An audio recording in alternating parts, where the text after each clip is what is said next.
Are people afraid of you, Beth? Uh-huh. Who's afraid of you, Beth? John. Your brother. And what is your brother, why is your brother afraid of you? Because I hurt him so much. Mm-hmm. Okay. And what, at nighttime, what do your parents do to your door? Lock it shut. Why do they lock it shut? Because they don't want me to hurt John. Right. And they're kind of afraid of hurting John? Of you hurting John? Mm-hmm. Okay. Are they afraid that you might hurt them? Yep. Would you, Beth? Mm-hmm. When would you do it? Nighttime. Okay. Why would you do nighttime? Because I don't like them seeing me do it. But they can feel me do it. Mm-hmm. And what would you do to him, Beth? Stab him. Okay. What would you stab him with? A knife. The program you are about to see was compiled from the actual therapy tapes of Dr. Ken McGidd, a clinical psychologist specializing in the treatment of severely abused children. Children so traumatized in the first years of life that they do not bond with other people. They are children who cannot love or accept love. Children without conscience who can hurt or even kill without remorse. This film shows the devastating effects of abuse on a child. It also shows that victims can be helped. It is the story of a 6.5-year-old girl named Beth. Do you ever stick pins in people? Mm-hmm.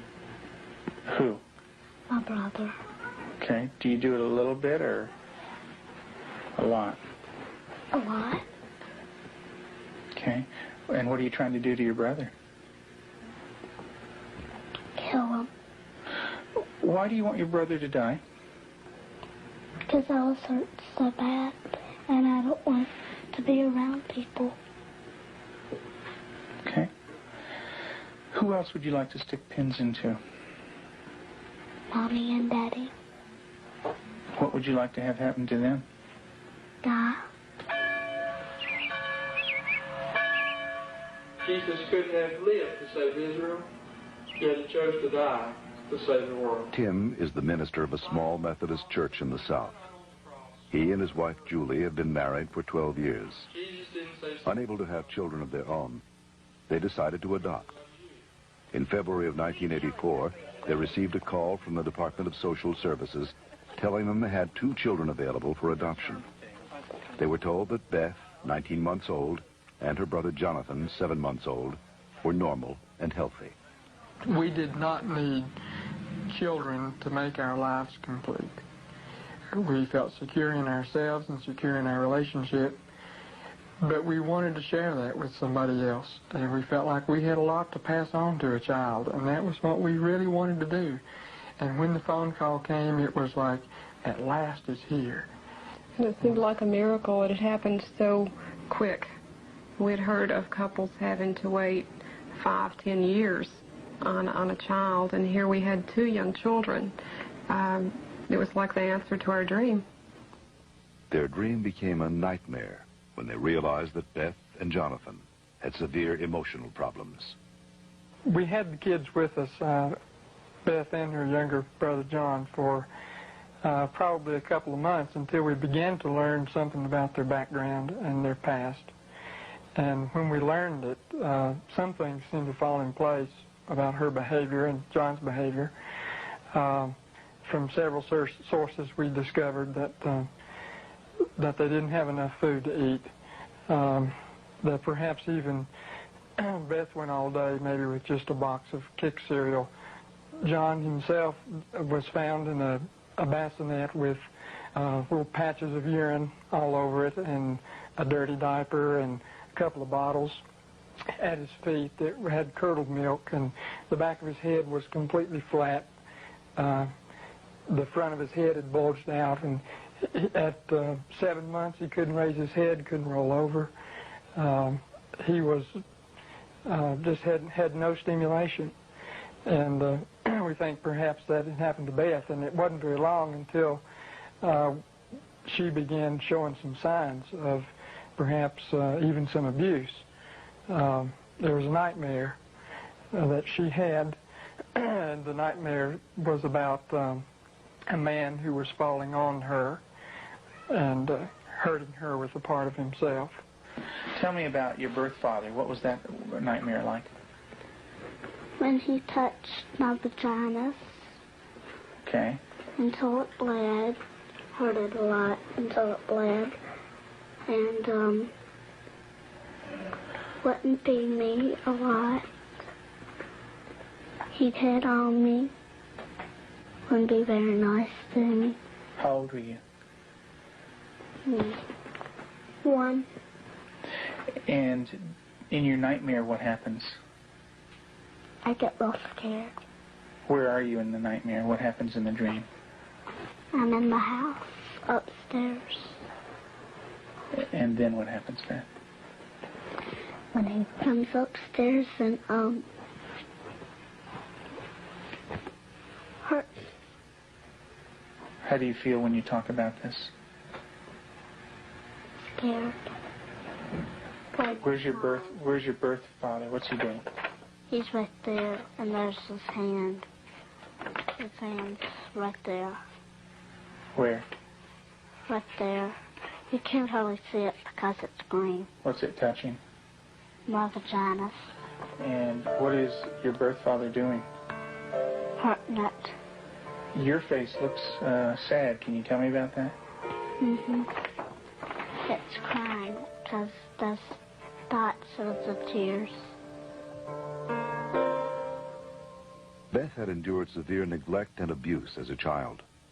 Her birth mother died when she was 1. Because of these early childhood experiences, Beth never developed a sense of conscience, love, or trust for anyone. The early sexual abuse by her birth father would cause her to exhibit inappropriate sexual behavior, especially toward her brother. Does your brother have private parts?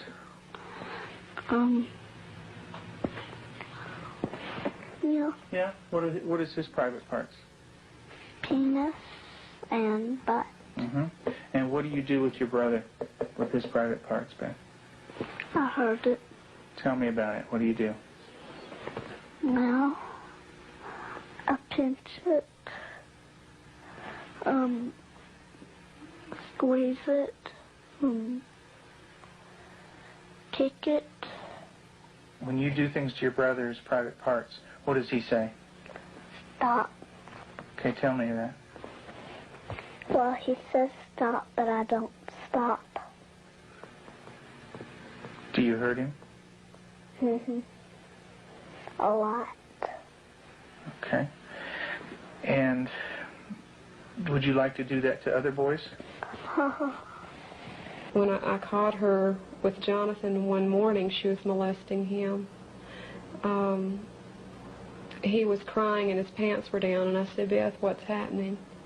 And she said, I pulled his penis and put my finger up his anus. And I said, didn't he say to stop? And she said, yeah, he did. And I said, did you? And she said, no. Have you ever rubbed your private parts? Do you do it a lot? A lot. How much do you do that? Not every single day in Lexington. I did it every single day until it got real bad and messed up, and I had to go to the doctor, and I did not like it. What do you mean by real bad?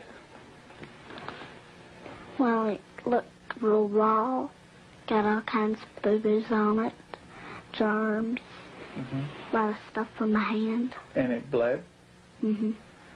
She started to masturbate at inappropriate times. I remember one time, specifically, when we were at the hospital waiting for Tim to come out. He was there visiting. And Beth and John were in the back seat, and I turned around, and she had her legs spread and was masturbating in a public parking lot. And I had tried to explain to her numerous times before that that's private area. You don't do it in public places. And gone over that with her, and and it never seemed to faze her. And Julie, how often would your daughter masturbate? daily, constantly. Do you have animals, Beth? 4 of them. Can you tell me their names? Clyde, Shuggy, Darcy, and Annie. And Daddy said a day ago that there was a stray cat who did not have a home, so Daddy was taking care of it and took it to the vet when he had his flight to go. And what do you do to the animals, Beth? Stick them with pins. Do you stick them a little bit or a lot? A lot. What are you trying to do to the animals, Beth? Kill them. What do they do when you stick them with the pins? Well, Annie cries. She's a dog. She got baby birds down out of the nest, and we thought maybe she was just curious. So we explained that she could hurt them, put them back, and went through a whole sitting down and talking to her about the problem of it.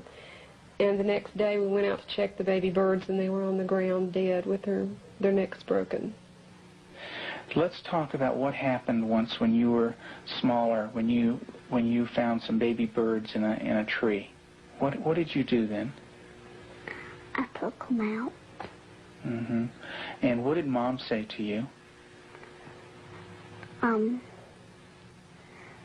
That the mother will not come back if somebody touches her baby. Mm-hmm. Are the baby birds kind of small? Can you describe them for me? Well, they don't have their eyes open, but they can hear me, and they look up. Are they kind of helpless? Little baby birds? Can they fly? No. Can they run away?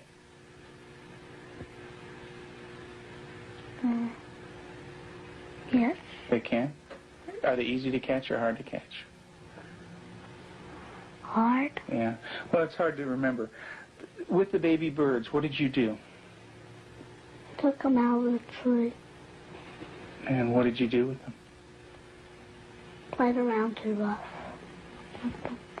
Also, when at the end, I picked it up and I thought it was Dad, and I came to say, Mommy, is this bird dead? And she said, she called Daddy and said, Tim, and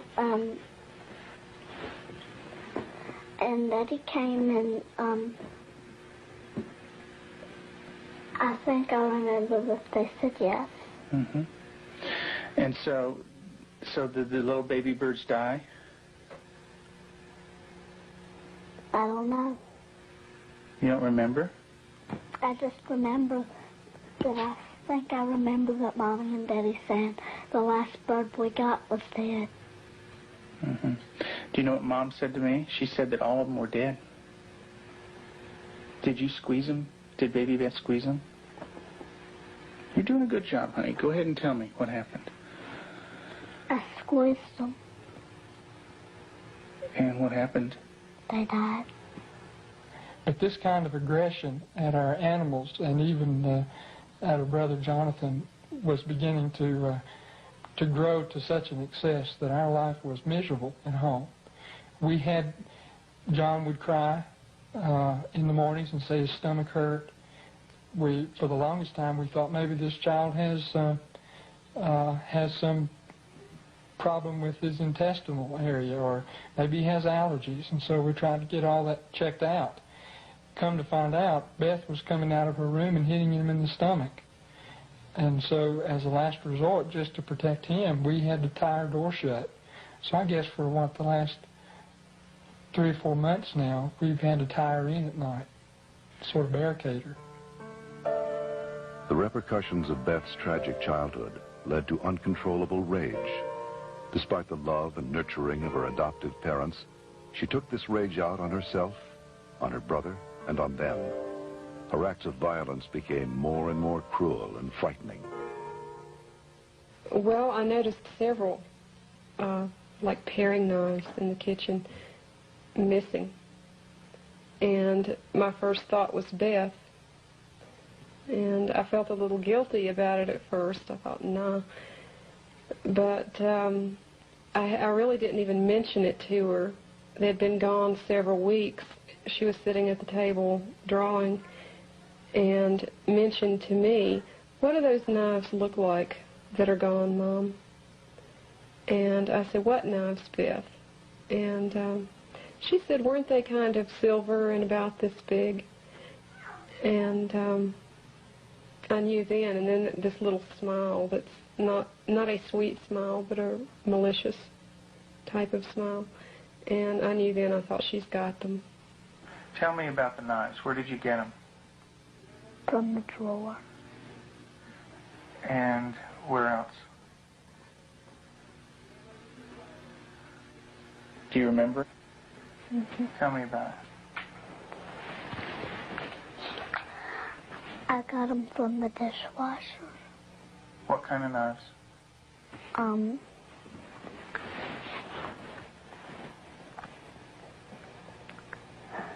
Big sharp ones. And what do you want to do with those knives? Kill John and Mommy with them, and Daddy. And when Mommy asks you about where the knives are, what do you say? I don't know where they are. What did you think she might do with the knives? My first thought was Jonathan. And the reason we thought that was that she had, by this time, she had tried to kill John on several occasions and openly admitted that.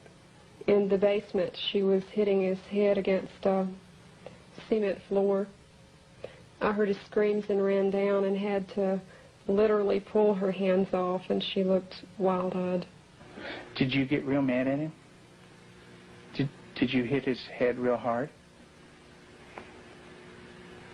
Tell me about it. How many times did you do it? A lot? Mm-hmm.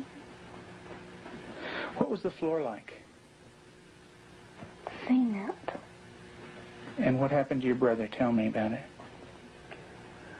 His head hurt real bad, but his chin, he had to have stitches in it.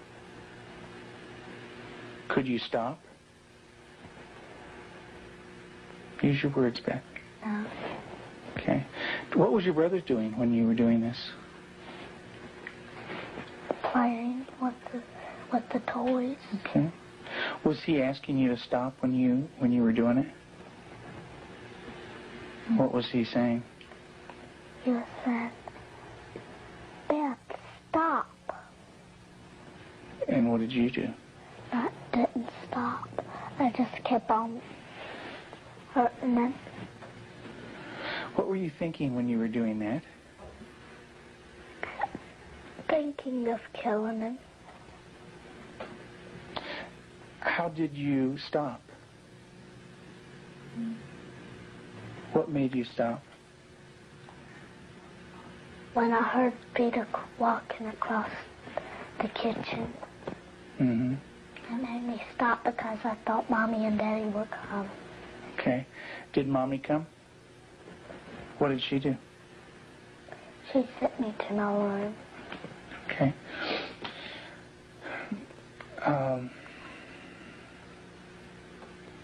And what if Mom didn't stop you? What would you have done? Kept on doing it. And what about... After evaluating the extent of Beth's psychological problems, Dr. McGidd felt that for the well-being of the family, Beth needed to be temporarily separated from them. In April of 1989, her parents brought her to a special home with an expert at raising children with early attachment disorders, especially children who are dangerous to themselves and others. I have children that have killed numerous times. Cold-blooded family members, neighbor children killed them. And they can do it. Makes my blood run cold just thinking about 9 years old. People don't think a 9-year-old is capable of cold-blooded murder, but they are. That attachment break does severe damage to the heart, the ability to care and the ability to love. they don't care and they don't love, they're capable of anything. We're very strict about everything. Everything is completely monitored. We take complete control because a child who's unattached does not trust. And because they don't trust, they don't allow anybody to be boss of them. So we take complete control. They are not boss of anything. They have to ask to get a drink of water. They have to ask to go to the bathroom. They have to ask to leave our sight. Part of that is because we cannot trust them because of the damage that they've done before. Beth, would you like to say grace, please? Dear Heavenly Father, thank you for this good day and everybody doing good. In Jesus' name, amen. Amen. Amen. They believe that they're evil. They believe they're from the devil. They believe that they are not a person of value. And we have to change that, and we have to build that from a child who's nothing, who's a bad kid in their own mind, to a child who's valuable and loving, and they see themselves as that.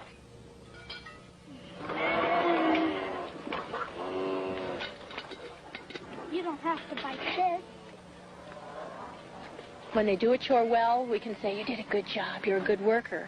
And then it just builds that self-esteem little by little so that they change the way that they see themselves.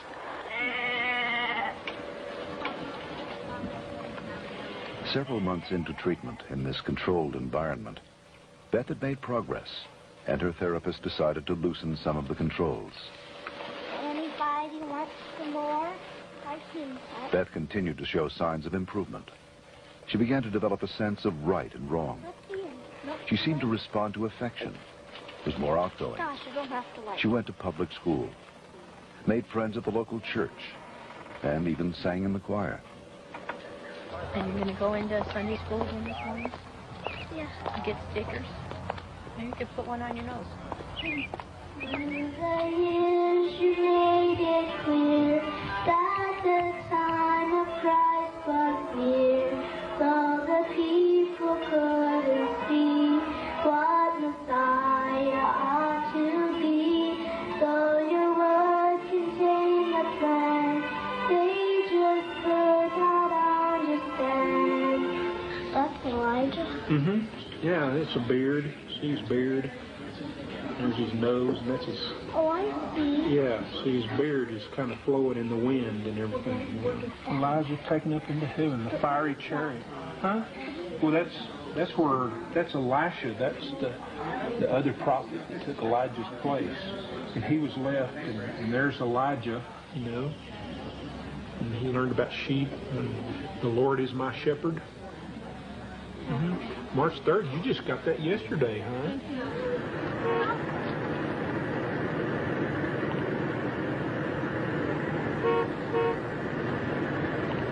In the beginning, we couldn't trust her with anything. She was locked up at night. We had alarms on the door at night so she wasn't sneaking around doing things with the other children.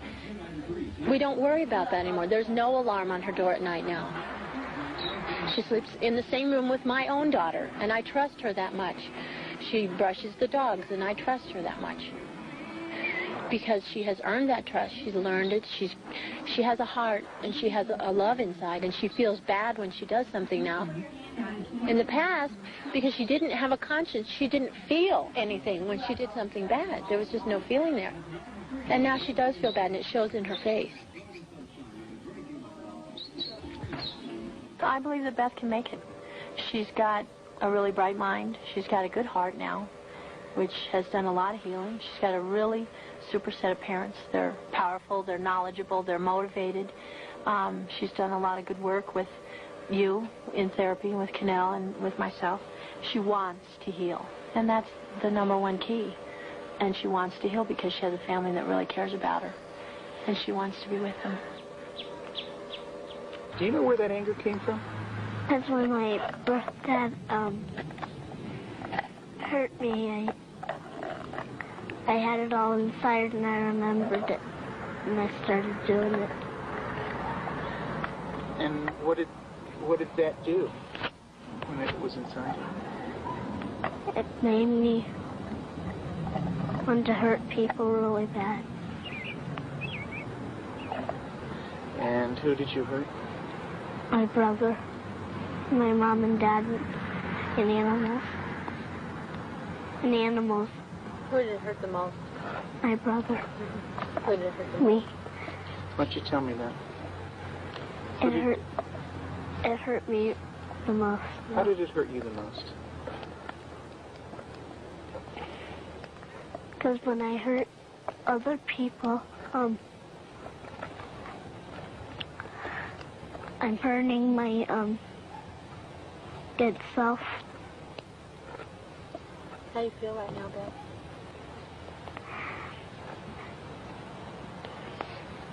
Bad. It's kind of tough to talk about, isn't it? Yeah. It is. Beth gave her last interview for this film in December of 1989. Although she had made progress, she would still need extensive therapy. Not all abused children are as deeply scarred as Beth, but all abused children suffer a profound hurt for the rest of their lives. The road to recovery is long and hard for the abused child. There are more than 1 million new victims of child abuse in America every year.